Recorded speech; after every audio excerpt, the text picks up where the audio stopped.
Hello, everyone. Thank you for bearing with me again. This is a pre-recorded show, and next week we are most definitely going to be actually live. Just today, also more craziness going on. So it is actually Friday. It is October 15th, so today is a little bit more up to date than last week's was. A lot to talk about. The strike is literally scheduled for Monday, so I'll get into a bit more of that, kind of what people are saying, what kind of the expectations are looking like, and how I think the best way to think about it is going into what is now a strike that's definitely happening. Very likely. I'd say we're at the 90% mark that it's happening on Monday. So let's start off, though, by talking about Tom Cruise. Did you guys see that photo of Tom Cruise? What the hell was that? He has, I don't know, it looks like he's just kind of puffed up a little bit. I don't know if it's gaining weight. A plastic surgeon said that, sometimes if you have some filler abuse, you can get that look. What was that movie? I recently saw The Queen of Versailles, because I talked about it on Lakeland Titles podcast, hosted by Brian Johnson. Check that out. Really, really fun podcast. Focuses more on real estate, but we talk about movies on that a lot, so that's a fun one. But there's a part in that wherever the wife, who's incredibly rich, gets like a lot of facial masking and work done, and it puffs her face up. She can't go outside. It looks like Tom Cruise went outside before everything kind of set down. I kind of hope that's what it is, because it does. It looks like he let himself go, and I'd rather that not be what's going on. Tom Cruise was always like that thing that was kind of like, maybe if you do work out and if you have the right, I guess, kind of way of keeping to a regimen, then you're going to be okay and you can look good for a long time. And then he shows up like this and it's like, yeesh. Either the lockdown stuff really got to Tom Cruise. Remember, we had that like audio of him screaming at the set, going all Christian Bale on people because of the masks. Weirdo. And, but hey, who knows what's going on? Best of luck to Tom Cruise. Hope he's okay. He's going to be perfectly fine. He's got Mission Impossible coming out next year, and then he's got, what's that other one?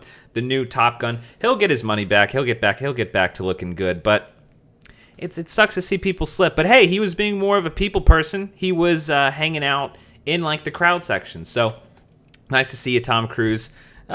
Get back to the gym, or give yourself a few days to let the Botox kind of settle before you go out. Okay. This month continues to be so exciting. I started this channel in February of this year because I was locked down in California, shithole California. And I just needed to talk about movies because it felt like there was such a slog of terrible films coming out. And, after a while, you don't want to just keep going to Criterion Channel and Netflix and your own, digital collection, your DVD collection. You want to be excited about things that are coming out.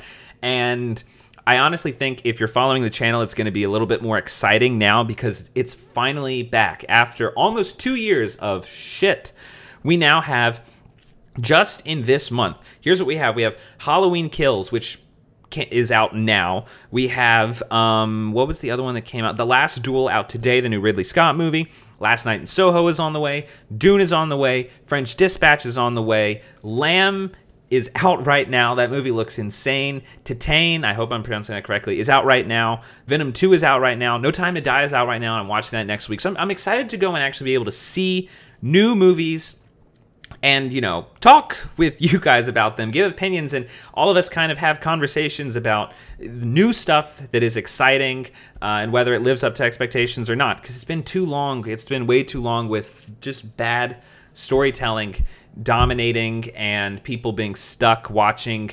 blockbuster-sized stories on very tiny screens. It kills it. It makes everything very isolating, and it feels like we're getting back to the way that things are supposed to be when it comes to cinema.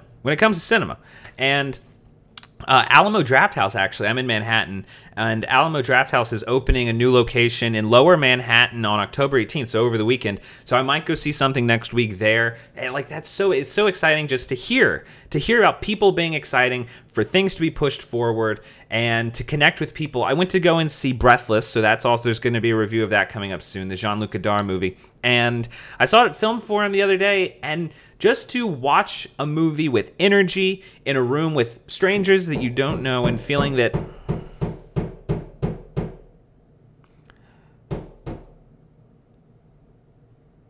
Yeah, that's fine.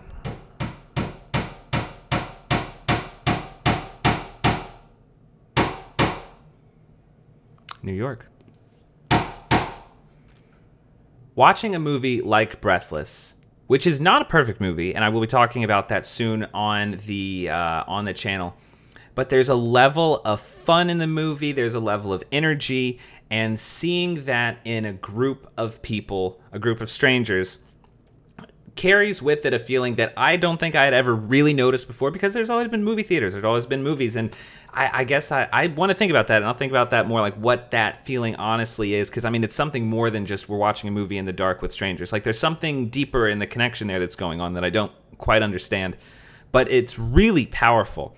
It's powerful when you watch something bad, it's powerful when you watch something good, it's powerful when you watch anything. And that experience is now finally back. And I don't know, like I said, I don't know what it means, but it feels important, and I'm excited for it. I'm very excited for it. And so it's gonna, I'm just excited also for the channel, and thank you for everyone that is watching and everyone that's supporting. I know we don't have, tons of people logging in, but it's a lot of fun. Thank you for everyone that does support it, and I'm hoping to kind of up the quality now that there's excitement. There's excitement that's back.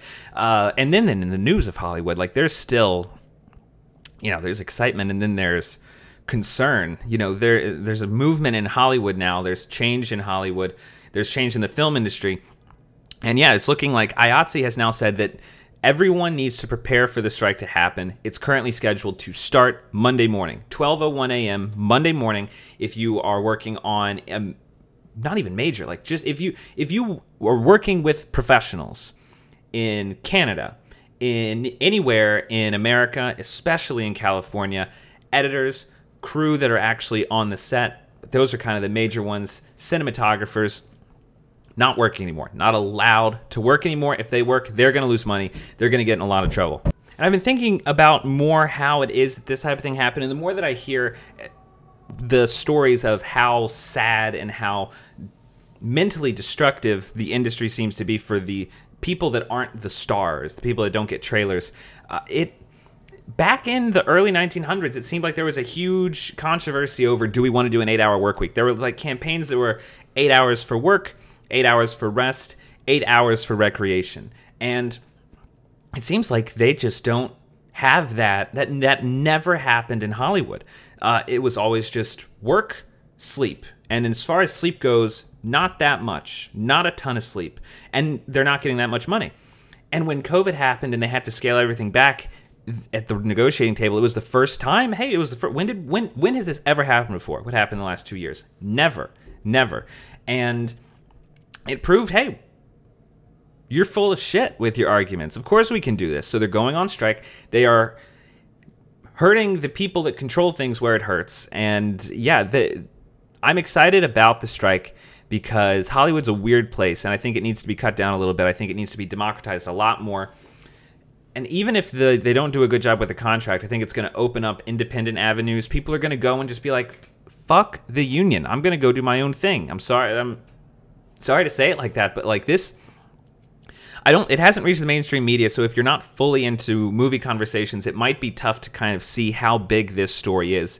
This is a huge thing that's about to happen, and I think it's going to be something that's remembered for a long time. The writer's strike is still remembered for a long time, still felt today. People remember that, and this is huge compared to that. That is going to look like nothing at all compared to this. I don't know what's going to happen. I'm amazed that it is happening. I've been wanting to follow this. I've been following it for the last few weeks, and I'm stunned that it's actually going through. It seemed like there was so much anger that it was, very possible. But if by end of night tonight they have not announced a deal, then I think it's likely. If they have not announced a deal by end of day Saturday, October 16th, this thing's happening. And I don't know how long it's going to be on strike for, but that is astounding. From what a few insiders are saying, the shows that are on TV right now, which have a much shorter schedule, they've got a few weeks. They've got a few weeks of content that they'll be able to get out there, and then after that, they are up Schitt's Creek without a paddle. It's going to be strange. The industry is about to go through a lot of changes, and whatever decision is made is going to change the industry even more. Nothing is going to stay the same in terms of Hollywood, and that's kind of exciting, and I think it needs to be shaken up a little bit, because even read IndieWire, read Deadline, I'm going to get to this in a second. they're so out of touch. Like, it's amazing. They're so out of touch with everyone around the world, but apparently they're so out of touch in terms of their own workforce. Like, I think the best... What are they doing? I feel like it's like the most... Second to Silicon Valley, one of the most liberal places in all of America is working on one of the most conservative business models that looks to the people working tirelessly, looking at the people that are working almost 20 hours every single day. They can't have families if you work in this industry. The expectation is don't get a divorce if you work in this industry. And people carry that with pride, and that is seen as just okay. Like, that is astounding to me that is okay over there. And it's gonna break up. I think it's gonna break up a lot of the respect that's remaining for Hollywood going forward. And if they don't reach a good deal, I feel bad for the people that don't decide to leave after that. So continuing on the conversation between a canyon of misunderstanding between audiences and critics, I think you can kind of understand the bubble that goes on here. So in the last 2 weeks, we've gotten the Chappelle documentary that, we got the Chappelle stand-up that came out, which I saw. Pretty funny. Not his funniest. I thought it was very funny. There's a lot of people calling for it to be taken down, which is absolutely ridiculous. But on the other side of that, you have this Fauci documentary that's come out. Now, to be fair, I've seen the Chappelle thing. I thought it was funny. Again, not, when it was funnier. I have not seen the Fauci one. I will watch it. I'm not excited to watch it just because documentaries where they're kind of like hagiographies just aren't very exciting. And this really looks like that. So, we'll see what happens. I'd love if this wins Best Documentary. That'd be hilarious. So tone deaf as to how people look at their entertainment. So tone deaf to how people look at entertainment. But it's strange. Go to Rotten Tomatoes. You've got Chappelle's special, which I think has... You've got Chappelle's special that I think has something like 40% from the critics and something like 90. I think the 80s or the 90s from the audience. And then the bigger chasm, the Fauci documentary is in the 90s. The user reviews for this thing are 2%. Like, find me another movie on Rotten Tomatoes. This is becoming what Rotten Tomatoes is, good for, to show the chasm between what it is that audiences really want and the amount that they're undermined and what critics are looking for. Do not tell me. Again, I have not seen it. I'm going to watch it, but do not tell me that Fauci is going to end up being as good as movies like Hoop Dreams or Salesman. Like, we'll see. But yeah, come on. Like, the critics right now are, I think, the critics and the Oscars are the strongest representation of the lack of trust that people have right now in Hollywood to put out quality content, reliable quality content. And it fits weirdly into the conversation of what we're talking about with what's going on in just the evolution of Hollywood and the evolution of entertainment. The head of Netflix has stood very firm with the Chappelle thing, saying, he said, adults can watch violence, assault and abuse, or enjoy shocking stand-up comedy without it causing them to harm others. And then, while some employees disagree, we have a strong belief that content on screen doesn't directly translate to real-world harm. And it's weird because I grew up in southern Louisiana, so I was around, I was around other people. I knew what it was like to grow up around people who did you can't watch movies. Like, I was very lucky to be able to watch tons of movies growing up, but the people were all around that lived that life, lived the don't watch movies, don't read books, Harry Potter, blah, blah, blah. And there was just a lot of censoring what people in the community can see because the idea was if you go near this, it's going to corrupt you and it's going to be very terrible. And just kind of passing the buck onto passing the buck of terrible parenting and, bad decisions people make onto the most far away landscape. Like, it feels like a very conservative thing to do, and it's weird that it's now... Look, that's another issue. I'm happy that Netflix is standing up to what seems like a push to say exactly what needs to not be talked about and exactly what needs to be talked about. And I'm happy about it because that seems to be the formula that is causing some very boring movies to come out, and for very boring movies to be pushed by Hollywood as the very good things. There was an article, like I talked about, that came out last week saying the Oscars need to be saved because they're the ones that make it possible to make the great movies possible. And look, the Oscars don't do that, and I'm not saying people are always going to watch movies, but there's a respect for movies and for films and stories told through film that is waning a lot. And if we can keep getting people, and then Netflix and the streamers in particular, in a position to get the hell out of Hollywood. Netflix is setting up a studio in Brooklyn right now. They're setting up all over the place. Netflix bought $1 billion worth of studio space for an entire year in the UK. The streamers seem to know that you need to democratize your workforce, and you need to spread yourself around. You can't just put all of your eggs in the Hollywood basket, and the Hollywood basket is starting to smell like crap. Okay, so moving on then for the channel itself.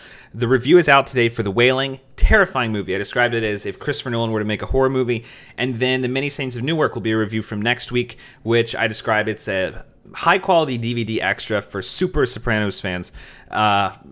It's fine. It doesn't hurt the story of The Sopranos, but please stop doing that type of storytelling. You are playing with fire by unraveling the mysteries of great storytelling. We don't need that to happen. And so, well, thank you everyone that has been watching, and please be sure to subscribe for future updates on reviews and movie news.